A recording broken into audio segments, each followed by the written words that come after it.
చలి కొంచెం వేస్తే గజగజ వణికిపోతుంది. అంత సుకుమారంగా పెరిగిన అమ్మాయిని నువ్వలా తిప్పడం తప్పే కదా. ప్రతి ఆడపిల్ల తన ఇంట్లో సుకుమారంగానే పెరుగుతుంది. మా నాన్నగారు కూడా నన్నెంతో అపురూపంగా చూసుకున్నారు. అంత మాత్రాన ప్రపంచాన్ని తెలియకుండా ఉంచటం మంచిది కాదు కదా. అయితే నువ్వు చేసింది మంచి పని అని నీకు అనిపిస్తోందా? తప్పని అనిపించడం లేదు.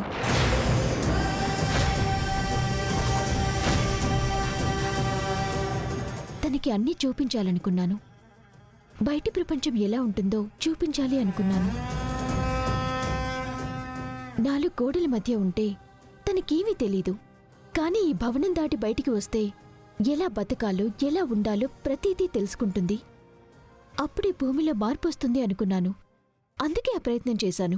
ఆహా, 32 గ్రామాల్ని తన కంటితో శాసిస్తున్న మా అమ్మ కన్నా నువ్వు తెలివైందానివా? ఆవిడ కన్నా గొప్ప విషయాలు తెలుసా నీకు? ఇలా సమాధానం చెప్తున్నావు? రుద్రాణి వింటుంది కదా అని నీకు నచ్చింది నువ్వు చెప్పావనుకో, రుద్రానికి నచ్చదు. అది తను ఎంతగానో అభిమానించే భూమి విషయంలో నువ్వు చేశావు. ఇక నీ పని అయిపోయినట్టే. చూడండి, తప్పనిపిస్తే నేనే చేయను. నా తండ్రి నన్నలా పెంచారు. భూమి విషయంలో నేను చేసింది తప్పు కాదని ఇప్పటికీ నమ్ముతున్నాను. తనకలవాటు లేదు కదా, అందుకు జ్వరం వచ్చింది అంటే ఒప్పుకుంటాను. కాని దానివల్ల నేను తప్పు చేశానని భూమిని బయటికి తీసుకెళ్లకూడదు అనంటే నేనొప్పుకోను. అంటే నువ్వు చేసింది 100% కరెక్టే అని నిన్ను నువ్వు సమర్థించుకుంటున్నావా? నిన్న భూమి పొందిన ఆనందాన్ని తన కళ్ళల్లో చూశాను. మీరీ మాట భూమిని అడుగుంటే తనే మీకు చెప్పుండేది. అసలప్పుడు మీరీ ప్రశ్న నన్ను అడుగుండే వాళ్ళే కాదు. ఇంకా ఏంటి మమ్మీ తనతో మాటలు? ఆ చెంప ఈ చెంప వాయించి ఇంకెప్పుడు ఇంటికి రాకొని మెడ పడుకొని బయటికి గెంటేయ్. ఇలా నువ్వు అడుగుతూ ఉంటే సమాధానం చెప్తూనే ఉంటుంది. అవును రుద్ర, ఎంతైనా తెలివైన అమ్మాయి కదా.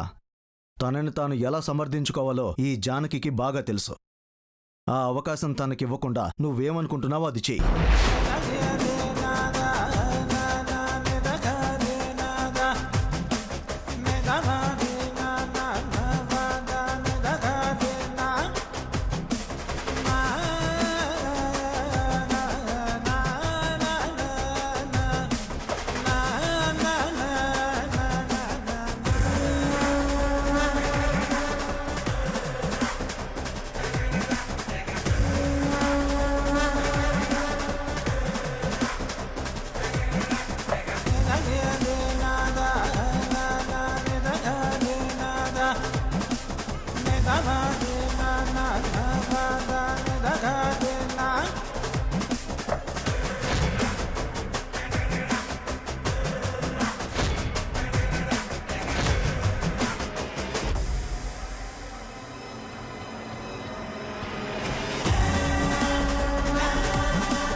నువ్వు చేసింది కరెక్ట్.